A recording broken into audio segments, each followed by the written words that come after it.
Hello, Augies Worldwide. I'm Dave Casler, amateur radio call sign KE0OG, here with another episode of Ask Dave. If you would like to submit a question to be answered on this program, please send your question to AskDave, all one word, at arrl.org. If you can or want to, attach some pictures or a drawing or whatever to help me understand your problem better. I do pretty good at reading between the lines, but I can't read minds, so be real clear. This is from J. Ward, W3OJ, and it's a very simple question.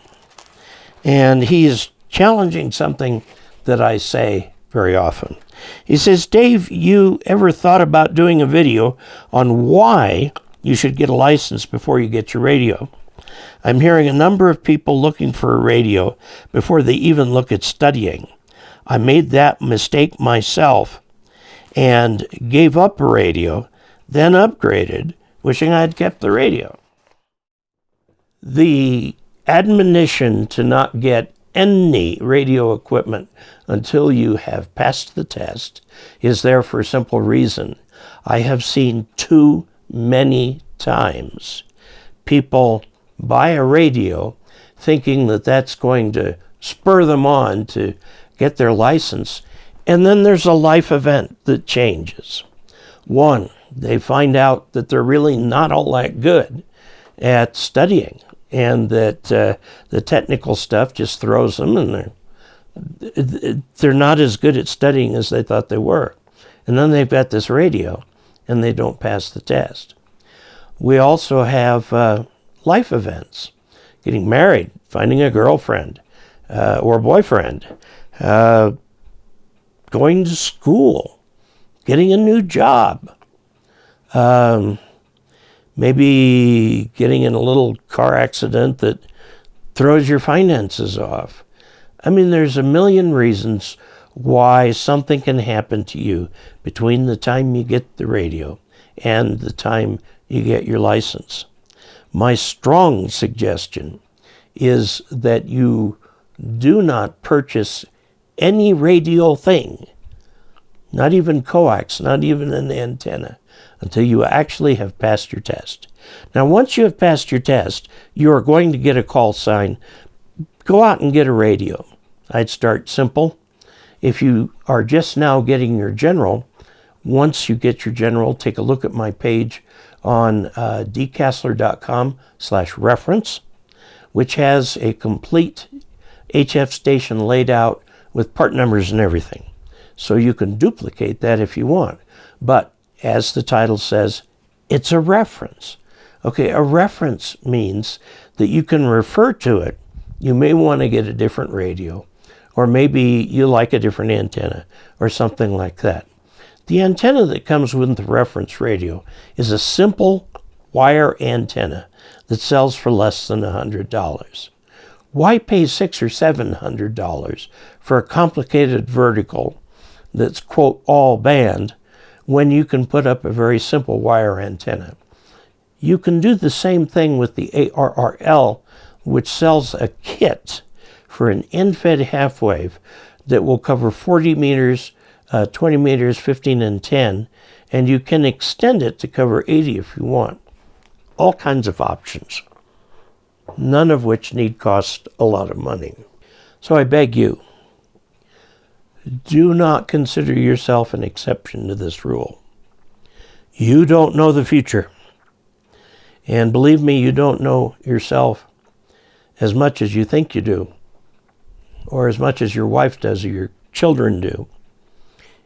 Leave the radios on the manufacturer's shelf until you pass your test. Then, by all means, go and get equipment appropriate for the license you just passed.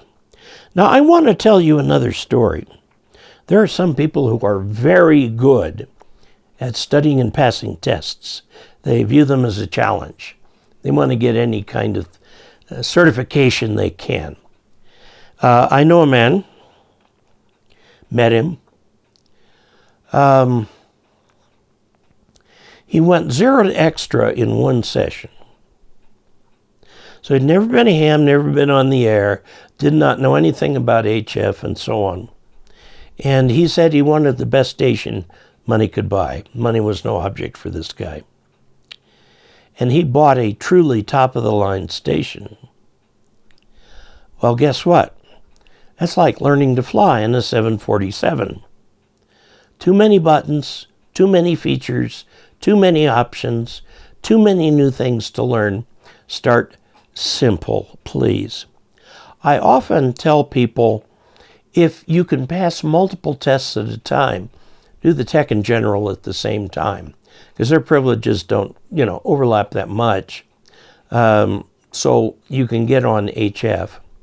Stop at general. Get yourself a nice general station like the one that I have at dcasler.com/reference. Get on the air for 2 years. Try DX. Try contesting. Try rag chewing. Try helping in an emergency net. All different kinds of things that you can do, okay? And then get your extra. And then when you do that, it will mean so much more to you. That guy who bought that top-of-the-line station never learned how to use it. He sold it all. And he wanted to get top dollar for it, and guess what? Ham radios depreciate just like cars do, okay? And there are the kind of people who could buy his station were the kind of people for whom price was no object. So I don't know the status of that station anymore. So don't do that. The point of a license, the license is a license to learn, okay?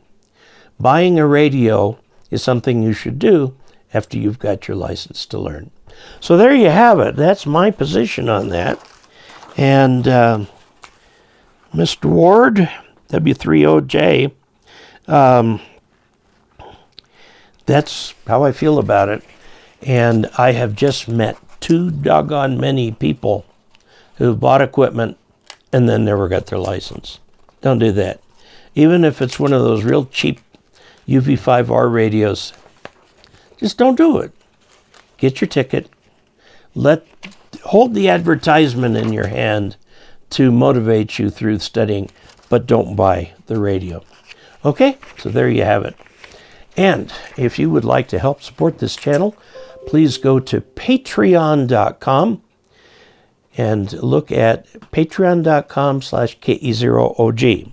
You can also subscribe, click like, and share. Until we next meet, 73.